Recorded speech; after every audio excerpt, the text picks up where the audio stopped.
جیاوازیە بنچینەیەکانی جەنگی 12 ڕۆژەی حوزەیران لە نێوان ئێران و ئیسرائیل هەروەها ئەو جەنگی کە لە 28 شوبات فبراير بە هاوبەشی لە نێوان ئەمریکا و ئیسرائیل بۆ سەر خاکێران دەستی پێکردووە دەتوانین لە چەند خاڵێکە جیاوازیەکان چڕ بکەینەوە. ئامانجی سەرەکی هێرشەکانی سوپای ئیسرائیل لە جەنگی 12 ڕۆژەی حوزەیران بە ئامانجگرتنی پرۆگرامی ئەتۆمی وهروە تێکشکاندنی وێستگە ئەتۆمیەکانی ناتانز و فۆردۆ و هەروە ئەسفەهان بوو، بەڵام لە ئامانجی سەرەکی لە شەڕی ئەم جارەدا لە ڕووخانی دەسەڵات و گۆڕینی سیستمی سیاسی و بەڕێوەبردننی ئێرانە کە وەک سەرۆگۆزیرانی ئیسرائیل بنیامین نەتەنیاهۆ بانگەشەی بۆ دەکات. ئامانجێکی تری هێرشەکانی سوپای ئیسرائیل لە جەنگی 12 ڕۆژەی حوزەیران بە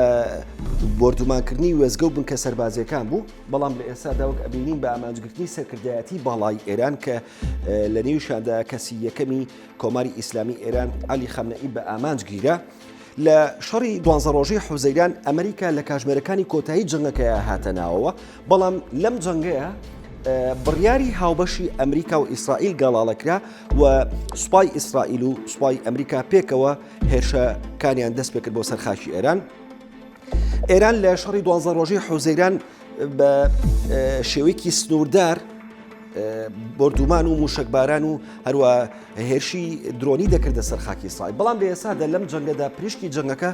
بۆ نزیکی 12 وڵاتی ناوچەکە گواستراوەتەوە، زۆرترین پریشکەکەش بۆ وڵاتانی کە داوی عەرەبی هەر لە قەتەر، ئیمارات، کوێت، هەروەها سعودیە و عێراق و هەروە ئوردون و بەشێک لە خاکی سووریا و هەندێک ناوچەی تریشی گرتووەتەوە. بریکارەکانی ئێران بەشدار نەبوون لە جەنگی 12 ڕۆژەی حوزەیران، واتە گروپە جەنگدارە شیعەکان لە ناوخاکی عێراق، لە لوبنان حیزب الله، لە یەمەنیش حوسیەکان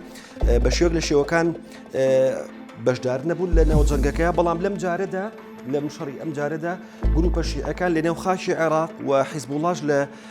لوبنانەوە هێرشەکەنە سەر بەرژەوەندەکانی ئەمریکا بە پلە یەکەم وەروە خاکی ئیسرائیلیش، بەڵام تا ئێستا ئەوەی جێی ئاماژەیە حوسیەکانی یەمەن بە شێوەیەکی ڕاستەوخۆ بەشداریان نەکردووە. ئەوان ئەتوانن کە کەشتیە جەنگیەکان هەروە کەشتیە بازرگانەکانی ئەمریکا وڵاتانی ئەوروپا بگرنە ئامانج لە ڕێڕەوە دەریایەکانی دەریای سوور و هەروەها دەریای عەرەبیش، بەڵام تا ئێستا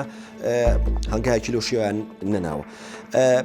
جەنگی 12 ڕۆژەی حوزەیران مەترسی دروست نەبوو لەسەر نەوت، تەنها چەند بە شێوەیەکی کەم بەرز بووە، بەڵام ئەم جارە بەهۆی فراوانی شەڕەکە وەروە بە ئامانجگرتنی کۆگاکانی نەوت و ژێرخانی نەوتی و کەرتی وزە نرخی نەوت و وزە لە بازاڕەکانی جیهاندا بە شێوەیەکی بەرچاو بەرز بووەوە. لە شەڕی 12 ڕۆژەی حوزەیراندا هیچ قوربانێکی ئەمریکی نەبوو، بەڵام لەم شەڕەدا ئەمریکا ڕاستەوخۆ بەشدارە و بە ژێرەی راپۆرتەکانی پنتاگۆن وەزارەتی بەرگری وەزارەتی جەنگی ئەمریکا ژمارەیەک لە سەربازی ئەمریکی کوژراون، بەڵام تا ئێستا پشتڕاست نەکراوەتەوە خۆ ژمارەکان بە وردی چەنێکن. دۆخی ئێران لە جەنگی 12 ڕۆژەی حوزەیران تا ئەندازەیەکی زۆر جێگیر بوواتە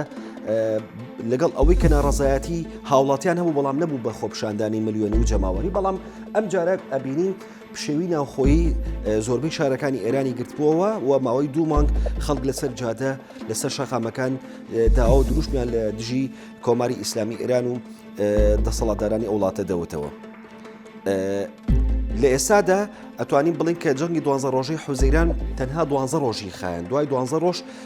سەرۆکی ئەمریکا دۆناڵد ترامپ ئاگربەستی لە نێوان ئیسرائیل و ئەمریکا لەناو ئیسرائیل و ئێراندا ڕاگا، بەڵام سەرباری هەوڵە دیپلۆماسیەکان بۆ ڕاگررتنی جەنگەکە لەلایەن چەند وڵاتێکەوە لەوانەش چین، رووسیا و هەندێک وڵاتی ئەوروپی، بەڵام تا ئێستا جەنگی نێوان ئەمریکا و ئیسرائیل لە دژی ئێران درێژەی هێوە. ئەمڕۆژ سوپای پازارانی ئێران ڕایگەیان کە ئەوان بە هیچ شێوەیەک جەنگەکە ڕاناوەستێنەوە بەردەوام لە هێرشی درۆنی و موشکبارانکردنی تەواوی بنکە سەربازیەکانی ئەمریکا لە ناوچەی ڕۆژهەڵاتی ناوەڕاست و خاکی ئیسرائیلیش.